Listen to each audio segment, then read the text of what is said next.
Now we want to look at the fourth facet of the effective volunteer minister, and that is actually getting yourself ready for the meeting that you're going to lead. There are basically three things that you want to keep in mind as you get ready for your own meeting. The first is, it takes quality, quiet time to get yourself ready. If you hope to be an instrument of the Lord in touching the lives of your people, you need to set aside a block of time, free from distractions, where you can sit and get quiet enough that if God wants to nudge you in any particular direction, there's some possibility that you might be open to that. In a very hectic, frantic, busy life, we sometimes overlook the importance of just being quiet long enough to listen and to ask the question, Lord, is there anything that you would like to put into this group's life through me in this coming meeting? Now, as you go through that period of quiet, it's a good time to start doing some of your intercessory prayer work. That is, it's a good thing to go through your group, face by face, name by name, and pray for those people. What you'll often find is that as you pray for people, that's the time when the Spirit of God most nudges you toward sensitivity to their needs, because things will occur to you. As a matter of fact, there are times when you'll have to force yourself to sit quietly during intercessory prayer and not jump up and run to the telephone and call that person immediately. And there are other times when you ought to abandon the planning time and go to the telephone immediately and call that person, because the Spirit of God becomes active in that person's life through you, urging you and prompting you to make those touches that are needed. At the very least, though, as you think about these people, you'll become sensitized to them, because remember this, that in a small group, it is not content that we are most concerned about, but whether the pupil or the participant receives the truth. People don't care how much you know unless they know how much you care.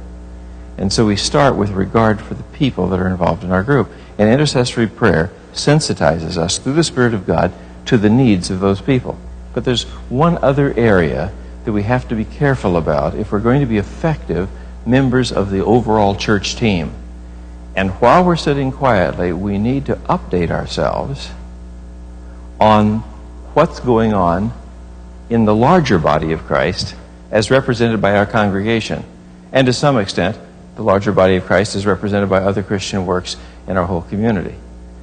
In other words, the small group leader becomes one of the very important information posts for what's going on at church, what's going on in the larger arena of things. And so as you look at the church bulletin from Sunday, or as you look at the announcement mailers and flyers that are sent out, or as you look at the material that you've picked up over the Christian communication media so that you know what's happening out there, you think about that. What you want to do is you want to inspire and encourage within your people a sense of excitement and anticipation for the kinds of things that Christians are doing together at the local church level as well as at the whole community-wide level. And you've got to be careful to balance those two things.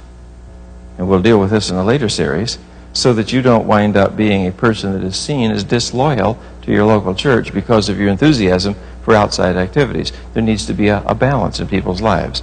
But what you need to know is that you create a hunger for participating in the larger body of Christ by the personal excitement that you show, and you develop that excitement as you prepare for your whole group meeting, because you're going to think about places where you can share with people the things that you know are coming up in a way that seems natural to the conversation and seems natural to the flow of the meeting.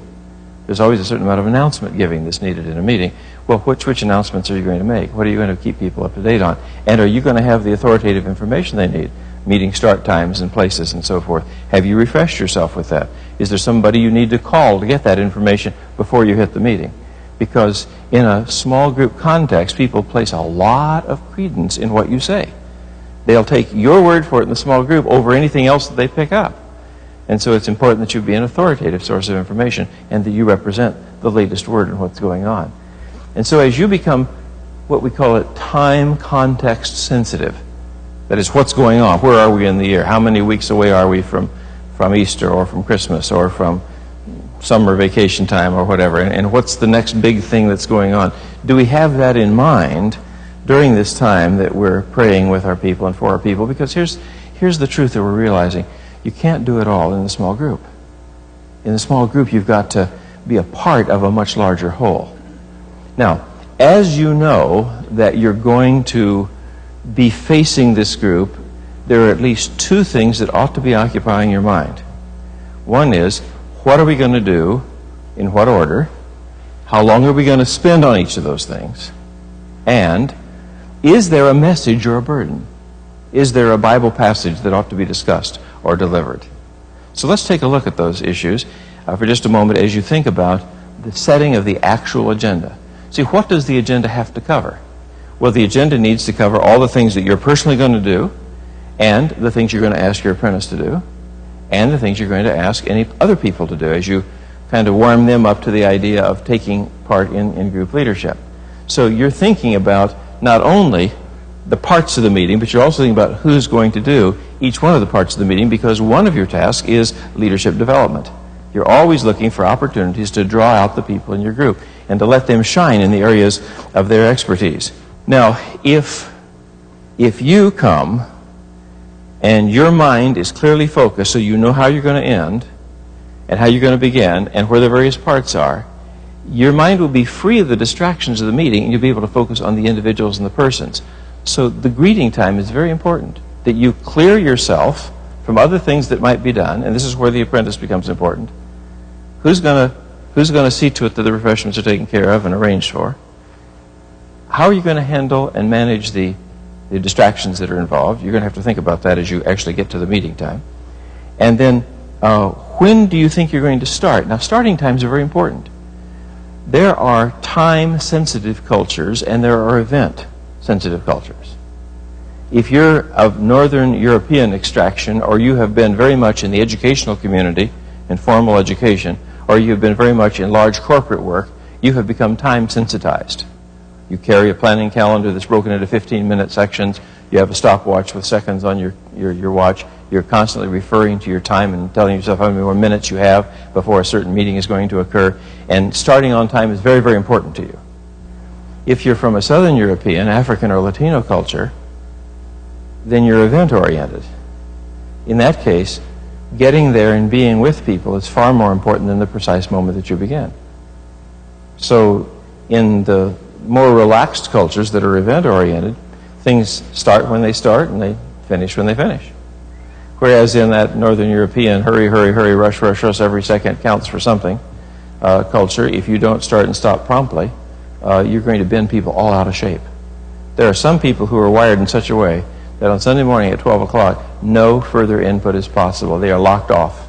They shut it down and they say, God had his chance through you, minister, and he'll have to do his work some other way because it's 12:01, and if you don't have the foresight to understand that this thing has got to get moving, and those kind of people, since they'll make up part of your group, have to be acknowledged. They have to see something happen at the time you said, and they have to see something happen to stop it at the time you said stop. Even if it just means you break, shift positions, and let everybody go that has babysitters to attend to, and then hang around for the rest of the people. You see, one of the things agendas do is they help you understand there is a ministry time before the start time, there is a ministry time after the stop time, there is the time of the meeting, and then there's all the between stuff. So you've got a lot of opportunities to touch people, but you'll really offend people who have precise starting and stopping times if you don't acknowledge those starting and stopping times. The problem is that very few groups can start without a get ready, get set, and go kind of a syndrome. And you can set that up in the habits of your people. What you do is you say, let's play a certain piece of music before the meeting starts, and then at 2 minutes before the meeting starts, let's put on that one that has the drums in it, or whatever that piece of music is. And you can use music as moving people towards, so you can see, we got 2 minutes now, and you hit that piece of music and have a little background playing, and it picks up the pace. And then when that one's over, you say, all right, folks, let's get going. Now, if there are children involved, that's immaterial. Children are the more important cue. In a meeting that has children milling around at the first, and you're going to let them be with you for a part, then the way you get the meeting started, you signal the parents, okay, we got about 2 minutes here, so let's kind of get the kids settled. And then, are the kids about all settled? The kids are settled. Go. And you move out from there. And you may even keep the kids with you for the first 10 minutes or so, because in some cases, if you don't and let them get thoroughly bored, they keep being curious. If you let them get thoroughly bored, they know they don't want to be there, and then you let them go to bed. So there are things that you do to help your meeting get started, even if there are stages to it. The idea, though, that a meeting has to start and someone has to take the initiative for starting it is very important. Now, if you as a leader have a tendency to be distracted with people and relationships, then assign the apprentice to start the meeting and let them be the one making the noise, and you hold back for the first two announcements, and then you move yourself into place with the third announcement, and that's the final formal signal for the meeting. You say, what? Yes. Get ready, get set, go. And it typically takes a 2-minute countdown, a 30-second countdown, and an actual go. Now, some people use formal prayers to start a meeting. Other people use a small prayer chorus that they've learned to start a meeting. There are various conventions that you'll have to experiment with because there's no one right way to start it, except that if you want to honor the Northern European types, the time-sensitive types, do try to make it happen very close, within 5 minutes of the time that you've announced the start of the meeting, because that rewards punctuality. Now, that doesn't mean that people are not still first. It just means that the people who have a time thing are honored by some kind of a formal starting, even if it's a rough start. Now, on the other end of the meeting, if you're going to get everything done during the meeting that you need to, you have to have a sense of how much time you're going to spend on each part of the meeting. Now, you can identify 5 or 6 or 7, perhaps 8 different parts of a meeting. You know that you need a time for acknowledging God's greatness and goodness, even if it's a very brief one, in a prayer of worship or the reading of a psalm. You know that you need a time for allowing people to share and to get acquainted with one another and to unfold their week to one another for comment. You know you need a time for Bible discussion. You know you need a time to make a few announcements. You know that you need a time for shared prayers, so that everyone can have take part in a prayer time and for prayer requests to be offered. And since you have all of these things to do, most of the time you can't just let them happen because our meetings do have some time constraints on them, so you have to make yourself a written agenda. But how do you shape that agenda? Now, we've learned that depending on the type of group you have, that you're going to give more time to some things than to other things. And we can use that time shaping in a way that will help you plan your agenda. We're going to look at 3 different kinds of groups and the way we'll use time differently in those 3 different kinds of groups. And then after we've explained how that time will be used differently, I'm going to explain when you violate that. So let's ask ourselves, what are the things that have to do? In the most generic sense, there are 4 things you're going to do every time you meet. We call it the LL, which has to do with love and learn. And then we move ahead and we refer to these next 2 parts related to tasking. And sometimes tasking is not the central feature of your meeting, and sometimes it is. And tasking is work that your group is going to do on behalf of others beyond the group. And then finally, there is group maintenance. Now, in maintenance, what I mean is the normal things that every group has to do, like announcement making and starting and stopping, things of that type. Gaining consensus and commitment, and who's going to bring the coffee next time, and in whose home will we be meeting, venue arrangements of various kinds. So we're going to take these 4 factors, and I'm going to illustrate 3 different kinds of groups and how the time would be used in those 3 cases. Here's a pie chart, and I'm going to slice out a little time for maintenance because we know we're going to have some of that go on during the group. And I'm going to say this group is going to be a caring group. It is meeting for the purpose of giving mutual support to persons. And what I can estimate is that more than half the time then in that particular group is going to be spent on the love portion of sharing, of conversation, of letting people tell their story, of listening to people. Because this is how people know they're loved. They're listened to. We've made time for them. And then we'll take the rest of the time and we'll divide it between learning activities and tasking activities, or the planning for task as may be appropriate. So in a care group, the larger part of what's to be done is going to be loving. But if we take a Bible study group, a group that we've called together, we're going to study the Gospel of John together, or we're going to study a certain topic, then the expectation is a little different. People know there's a learning focus.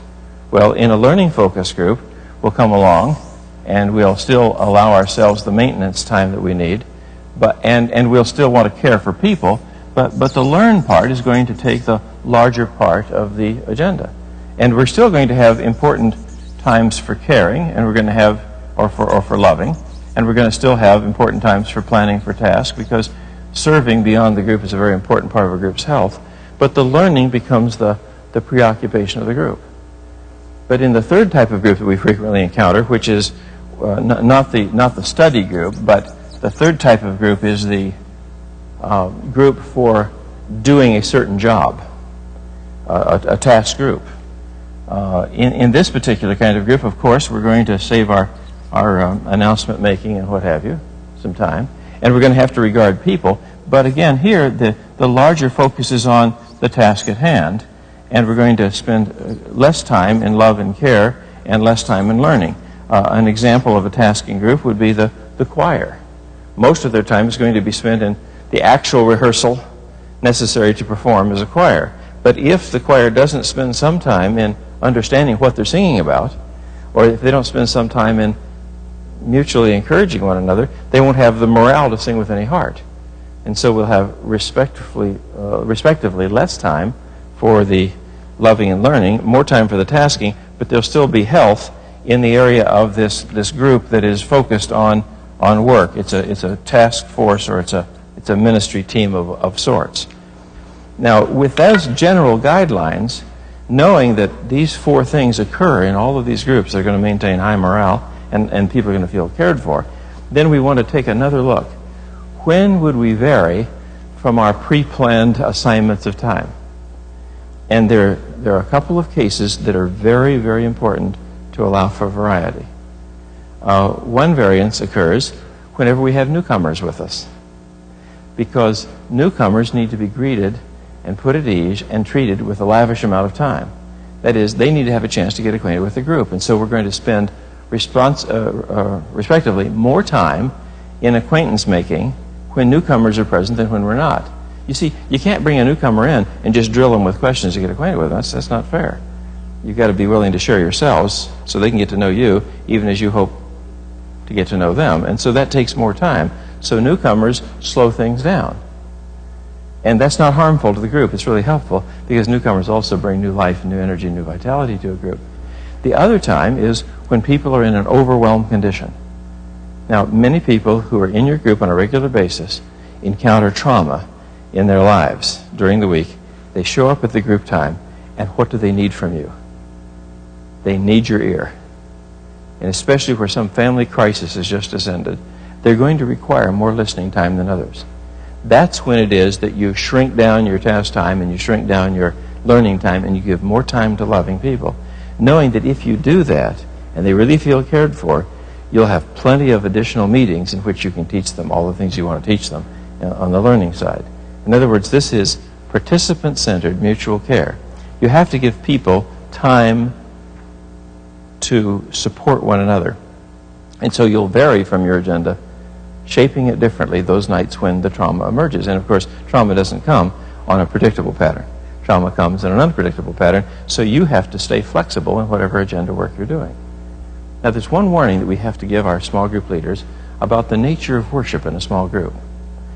If you're not careful, you'll turn a small group or a Sunday school class into a church. They're only a part of the larger experience of the church. You can worship in as large a meeting as you can assemble, but you can't listen to people in a large meeting.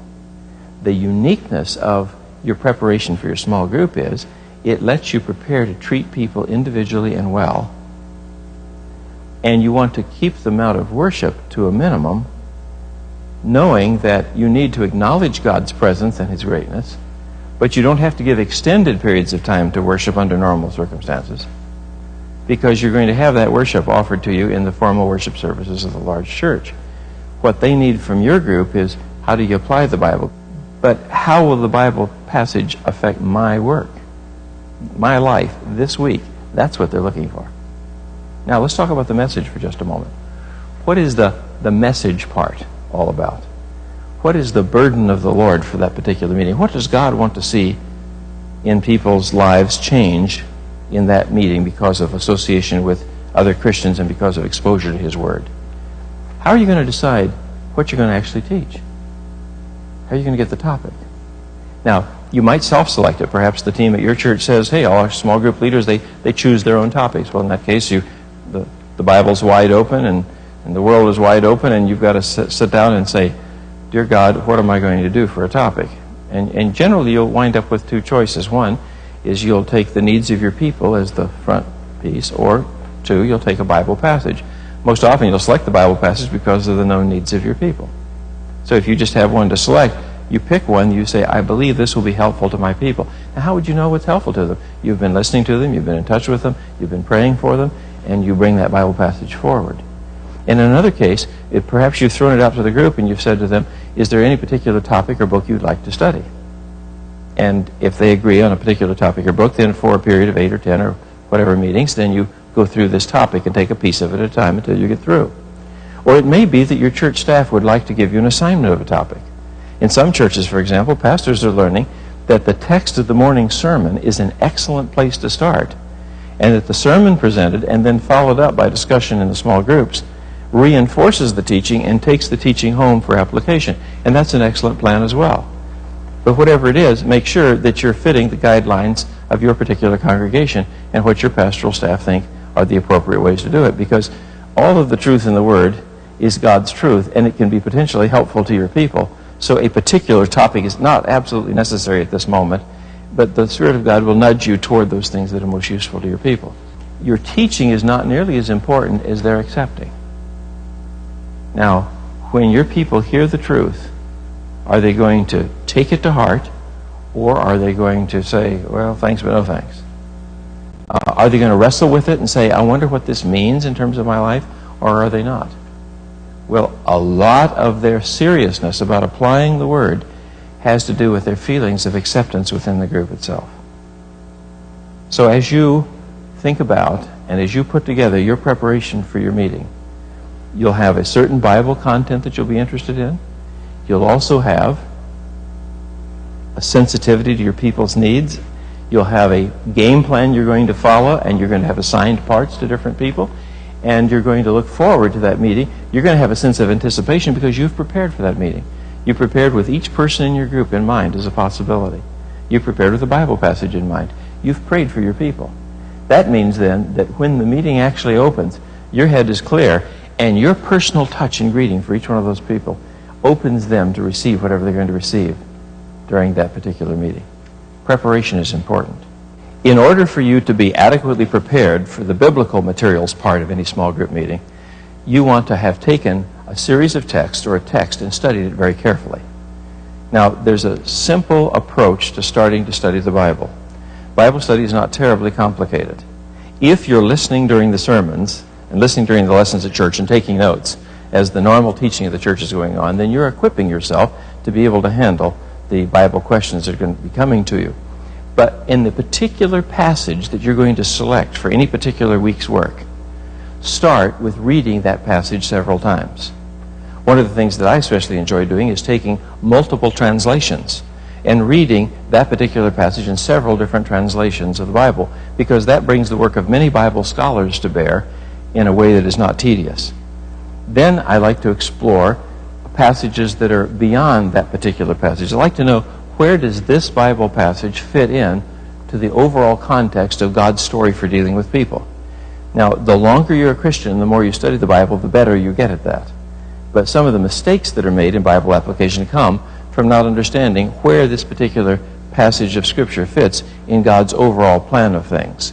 And so you want to get the story of the Bible. One of your goals for personal learning is to understand the story of the Bible well, so you know at any time what part you're referring to. And then reference to commentaries. Your pastor will be glad to recommend to you. And Christian Bookstore people have a whole shelf of commentaries that you can refer to. And so you can get a commentary on the Scriptures, perhaps even more than one, and you'll find that Christian scholars have reflected on those passages in time past, and you can get many ideas from that. Now, as you think about that passage, and as you go through the various translations, the various commentaries, and you try to see where it fits in the overall picture of the Bible, you'll begin to gain impressions. as to how this would fit into your own personal life. And sometimes you'll find the Spirit of God convicting you about attitudes and behaviors that you're involved with. If you take advantage of that conviction and bow to it and bring your life more in obedience to that word, you'll be modeling the kind of behaviors and attitudes that everyone in your group will need in order to be effective. After you have digested the passage itself, then it is you need to ask yourself questions about, how will I present this to my group? Sometimes you'll present it to your group by actually taking them through the passage study that you went through, reading them several versions of it, taking a paragraph out of one of the commentaries. That's a perfectly acceptable way to do things. In another case, you'll organize that around some kind of a story or some kind of a dramatic event, and deciding how you will present it, there's a whole variety of tasks here. Now, your pastoral staff are very well versed in presenting. This is what the Christian church and the theological community has become best at doing, is they have become best at teaching people how to communicate truth. And so you'll watch the modeling of your pastoral staff. You will attend classes and special studies they hold for that purpose. And you can become proficient as a small lesson giver. But your proficiency will never be measured in terms of your presentation skills, because a care group is not a class. A care group is a point of loving where truth is made real to current experience. So don't lose your focus as you're preparing. It's not how good you sound, but it's how well these people are changed to be open to the work of the Spirit of God as you minister it to them.